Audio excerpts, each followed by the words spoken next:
that I need to talk about grief. More importantly, how to overcome grief, how to get through that valley of darkness that seems endless. I have so many friends, and I see so much on the news about people who are just struggling, just in a dark place and unable to come out of it. And it makes sense. I mean, look at what's going on in the world, overseas and here in the United States around us. There's divisiveness, there's war, there's disease, and on a personal level. I mean, the divorce rate is higher than it's ever been. And if you include those long-term relationships that tragically ended with you going your separate ways, that's another type of divorce, whether there was paper behind it or not, right? We've got kids going off to college, feeling that empty nest syndrome. So many ways. I mean, bankruptcy, finances, losing your home, losing your car, having to move back in with your parents. It just hits us from everywhere. These are all types of loss, all of which lead to grief. A friend of mine, Clint Callahan, says something so profound. He says, grief is the sadness of forced change. That's what it is, forced change. We've gotten in the habit of something. We've gotten comfortable with something, and now it's being taken from us involuntarily. So, because I have been through a lot of loss, if you know my story, I have a rare form of cancer. I've had 2 major surgeries, including the removal of my stomach. You talk about loss and a change of life and having to accept a new normal. That's been ongoing for me for a dozen years, and I'm dealing with the side effects, the forced change of medication that I have to take daily to live. I lost my dad 3 years ago to cancer, and I have cancer, so you can imagine what it was like watching him go through that and suffer and just wondering, is this going to happen to me as well? I've been divorced a long time, so I've had relationships that have ended not in a good way, not mutually amicable. Jobs, friends, those friends who just decide they don't like you anymore, and you're like, no, what did I do? They won't even talk to you. They ghost you. No communication. All of those things can just leave you in a dark space. And I don't know about you, but I've had it happen to me where numerous forced changes occur at once. And I just get this heavy weight, this darkness, feeling unloved and unlovable. And so I want to talk about today how I've overcome those feelings that are so common to many of us, how I've moved on with life after loss. I'm going to share some steps. Take them all, take whatever you need, but I promise you this will get you through the grief if you just focus on these things: move, connect, and communicate. Let me repeat that: move, connect, and communicate. Communicate with your boss, with your manager, with your team, with your employees. Let them know what you're going through. That secret swirl, I don't talk about my business thing, doesn't work when it comes to loss, because that loss is reflected in your behavior, in your tone, in your body language. And if people don't know what you're dealing with, then they won't show you the compassion that you need, the love that you need. They won't give you the time that you need. I know most of us grew up with keep your business in the family. We don't talk about it, but we need to communicate. You don't have to tell everybody. You don't have to put it on Facebook. I do, but that's just me, because I want all 2,000-3,000 of my friends praying for me. You don't have to do that, but don't judge me for doing it. Don't judge other people for doing it. If that's their way of crying out, getting help, having someone somewhere say, I'm praying for you, I'm thinking about you, what can I do? Maybe they're not getting that on a personal level. Maybe that's why they're posting it. And really, we can't judge people in grief. Your mind is altered, your thoughts are altered. So if you are able, take leave from work. If you have PTO, use it. If you have those days you can get off for grief, use them. Take advantage of them. It's a benefit. You owe it to yourself to take time to heal.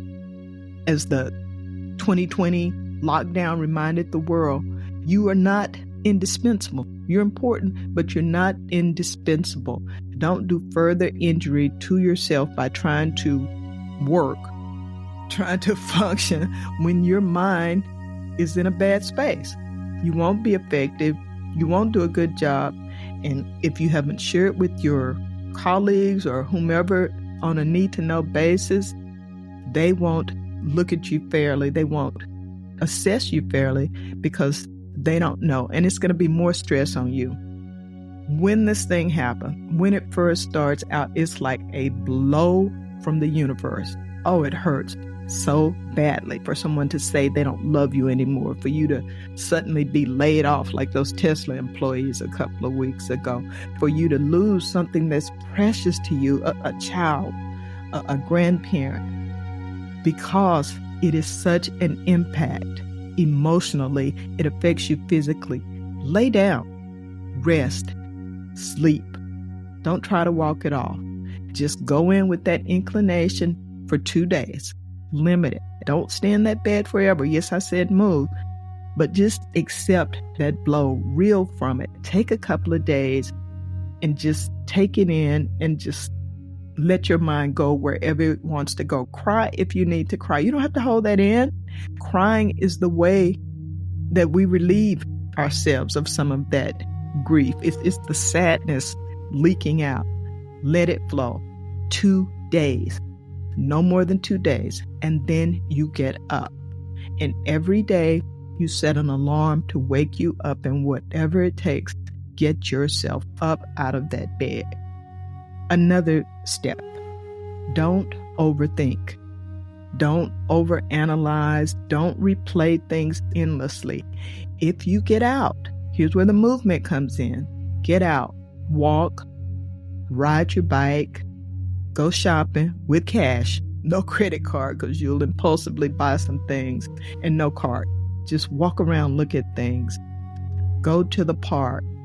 Do something every day that you normally enjoy. It may not feel enjoyable, but it's important for you to refuel your anorexic spirit with things that will eventually bring you joy again. Do not, here's my next tip, do not watch or listen to the news. And I'm telling you this as a news junkie. The news, today's news, is other people's problems all over the world. Other people's very major problems, because they have to be big to get that type of attention for the media to even, there's stories happening all the time, but they pick the ones that are most catastrophic to show us you don't need that right now. You don't need more problems. At this time, focus on self-love, self-care. Be selfish, period. My next tip, do not go dark and ghost everyone. That is my natural inclination. Hurt. I don't want anybody around me. I don't want to talk. But I have learned that is just the opposite of what you need to do when you have experienced loss, when you're grieving. You need to connect. Community, your tribe, your friends, your family, whomever you can trust with your fragile, vulnerable psyche. That is the anchor that keeps you from floating into a whirlpool of permanent despair. Check that email and the voicemail 3 times a day. You've got to have very strict boundaries and limits on everything. And use auto response if you can for the people who are not part of assisting you through this journey. Do not let yourself be overwhelmed with work problems and other people's problems. Deal with you. And when you do need space, I'm not saying just go out and party all day and connect all day, day party, night party, shop all day. Just every day for an hour or 2, try to get out of the house, try to get out of the darkness and connect with others. And then when you need that downtime, because we have to heal, tell your friends and family. Tell them you need space. Tell them you need prayer. but let them know when you'll be available again. Don't worry them also. That's not fair. And don't make them guess what's going on with you. Everyone is different, I know. So this advice is to be used as it applies to you, but I know that it works. I could do hours of programming on the trauma, on the loss, the sexism, ageism, discrimination, racism that I have endured, the opportunities that I should have gotten and I didn't, the relationships that I thought would work and they didn't. So I am telling you this, not as a psychology expert, but as from a place of experience, from what this boomer has done to get to where I am today. In those conversations, again, talk to positive and supportive people. People who will listen to you, people who will let you be angry, let you be upset, those people who just cut you off. If you need to vent, you need to express your emotions, find the people who will allow you to do that. Some people truly do have a gift for that. They have a gift for that. Again, don't disappear and frighten everyone. That's punishment to them. You're going to find that your mind is scattered. Here's my tip about that. You're forgetful, your mind is scattered. Try to finish one thing. Finish one thing before you move to the next thing. If you're making the bed, just make the bed. Don't stop and fold the clothes or see those shoes in the corner and decide they need to go in the closet or go in the bathroom and for whatever reason start cleaning the mirror. Whatever thing you start, finish that thing. Don't multitask, don't time stack, don't context switch. Do one thing at a time. That's all your mind can handle. You'll be more effective. You might not get as much done, but you will complete some things, and that will have a positive effect on your reality. Again, with the focus, with things being scattered, you're going to feel like, oh my goodness, I can't remember anything. I can't do anything. Put things back in their place immediately after use. Emotions cloud your memory. If you cannot find something, don't panic. Don't work yourself into a tizzy. Sit, breathe, retrace your steps mentally and physically. And if you still can't find it, child, let it go. Let it go for a bit. You know how you can't remember a name or a movie or whatever, and you just let it go and you go do other things, and then it comes to you hours later? That may be the case with this thing you're looking for that you're probably making more important than it is. Listen, purses and keys are overrated anyway. Just walk away, come back to it later. Delegate. When you share with those friends and family, they're going to ask, what can I do? How can I help? For a long time, I'd just be like, nothing, I'm fine, it's okay, just check in, just pray for me. It is helpful to them and helpful to you to give them something to do. It can be significant. It can be tiny. It can be, can you pick up my kids for me today, please? I just don't feel like driving, emotionally exhausted. Can you pick me up a sandwich? Do you mind sweeping my patio? Whatever, something that you need done, your car washed. Give them something. And then they won't be hanging around asking you what you need either. Just send them off. It's practical and productive, but you'll feel better that it's accomplished, one less thing for you to worry about, and they'll feel good knowing that they're able to help you. Let people help you. One of my biggest lessons learned, let people help you, whether they came over for a dinner party or they came over to sit with you after a loss. Let them help, especially with those tasks you just don't have the strength to do. And lastly, but most importantly, there is no timeline for grief. I wish I could tell you 2 weeks, you ought to be over it. 2 months, you ought to be over it. Some people, it goes for a year. But after that initial fall off the cliff of forced change, you should slowly